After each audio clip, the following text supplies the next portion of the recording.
আমি জেলা এনসিপির যুব শক্তির সভাপতি পদপ্রার্থী সদর উপজেলা এনসিপি। কেন নেওয়া হবে? এই গ্রেপ্তারি পরোয়ানা ছাড়া আমি কিভাবে অ্যারেস্ট হই? গ্রেপ্তারি পরোয়ানা ছাড়া কিভাবে আমি অ্যারেস্ট হই? ভাই আসসালামু আলাইকুম, আমি বেলাল হোসেন। আমাকে কোনো কারণ ছাড়া অ্যারেস্ট করা হচ্ছে যে আমার হাতে হ্যান্ডকাপ। এখন পর্যন্ত একটা ওয়ারেন্ট শো করতে পারে নাই কেউ একটা ওয়ারেন্ট শো করতে পারে নাই। আজকে আধা ঘন্টা ধরে আমি এখানে অ্যারেস্ট, কেউ একটা ওয়ারেন্ট শো করতে পারে নাই এখন পর্যন্ত। আমাকে কেন গ্রেপ্তার করা হচ্ছে? জবাব চাই, আমি জবাব চাই। কেন আমি গ্রেপ্তার হচ্ছি? আমি কখনো আওয়ামী লীগের সাথে সম্পৃক্ত ছিলাম না। 24-এর 4 আগস্ট আমি এমপি সাহেবের বাসার সামনে, এমপি সাহেবের বাসা যখন আওয়ামী লীগের লোকেরা ভাঙতে চায়, সেই বাসা আমি নিজে দাঁড়িয়ে থেকে রক্ষা করি। আমাকে কেন তারা গ্রেপ্তার করতেছে? কেন আমাকে তারা গ্রেপ্তার করবে? আমি এর জবাব চাই। কেন তারা আমার হাতে হ্যান্ডকাপ লাগালো? এখন পর্যন্ত একটা পেপার কেউ দেখাতে পারে নাই, কেন আমাকে গ্রেপ্তার করা হবে? কেন আমাকে গ্রেপ্তার হবে? আমি এখান থেকে কেন গ্রেপ্তার হবো? এই যে এতগুলো মানুষের সামনে আমি গ্রেপ্তার হচ্ছি, কেন গ্রেপ্তার হবো আমি? এই ভাই আমার হাতে হ্যান্ডকাপ করো, বলেন সেকেন্ড হোমটাকে আপনি দাঁড়িয়ে আছেন, আপনি বলেন কেন আমার হাতে হ্যান্ডকাপ? কেন আমার হাতে হ্যান্ডকাপ বলেন আপনি? এই ভাই কেন আমার হাতে হ্যান্ডকাপ? কেন ভাই? এই যে ক্যামেরা দিয়ে দিকে ঘোরা। এই ভাই আমার হাতে হ্যান্ডকাপ কেন? এই আমার হাতে হ্যান্ডকাপ কেন? হ্যান্ডকাপ কেন ভাই? হ্যান্ডকাপ খুলেন।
আমি জেলা এনসিপির নেতা, আমি জেলা এনসিপির যুব শক্তির সভাপতি পদপ্রার্থী সদর উপজেলা এনসিপি।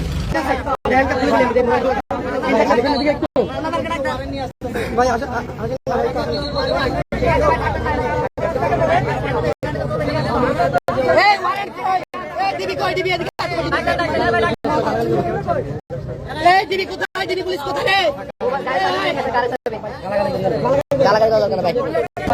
কেন নেওয়া হবে? এই গ্রেপ্তারি পরোয়ানা ছাড়া আমি কিভাবে অ্যারেস্ট হই? গ্রেপ্তারি পরোয়ানা ছাড়া কিভাবে আমি অ্যারেস্ট হই? কোন দুঃখে আমি অ্যারেস্ট হই গ্রেপ্তারি পরোয়ানা ছাড়া? হ্যাঁ দিবির সেকেন্ড ভাই, ভাই হ্যান্ডকাপ খোল ভাই। আমি হ্যান্ডকাপ নিয়ে চলে যাবো এখন। আমাকে কেউ এখন আসতে পারে আমার কাছে? হ্যান্ডকাপ কে লাগাইছে? আপনি তুমি এনে থাকো। হ্যান্ডকাপ কে লাগাইছে ভাই? হ্যান্ডকাপটা খুলেন। হ্যান্ডকাপ কেন লাগালো? এই যে আমাকে আমাকে মারছে ভাই, ক্যামেরা রাখ, আমাকে মারা হয়েছে এখানে। এই যে আমার গায়ে থেকে ব্লাড আসতেছে ভাই, ক্যামেরা রাখ, আমাকে মারা হয়েছে এখানে, মারা। আমাকে হাত তুলছে এখানে মানুষ, তারা আমাকে গ্রেপ্তার করতে আসছে না। এই যে থানার পুলিশ, এই যে আমার আমিন জোট, উনি আছে, উনি আছে।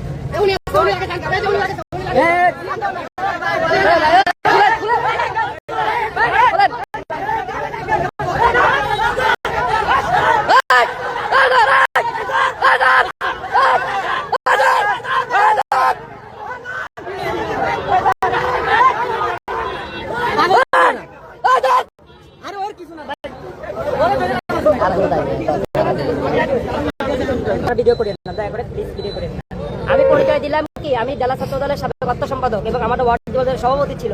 সে বলতেছে কি অ্যারেস্ট করতে হবে ওসি সাহেবের নির্দেশ। আমি ওসি সাহেবকে ফোন দেবো, আমার কোনো নির্দেশ নেই।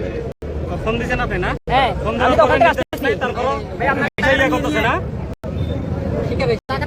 টাকা নেন,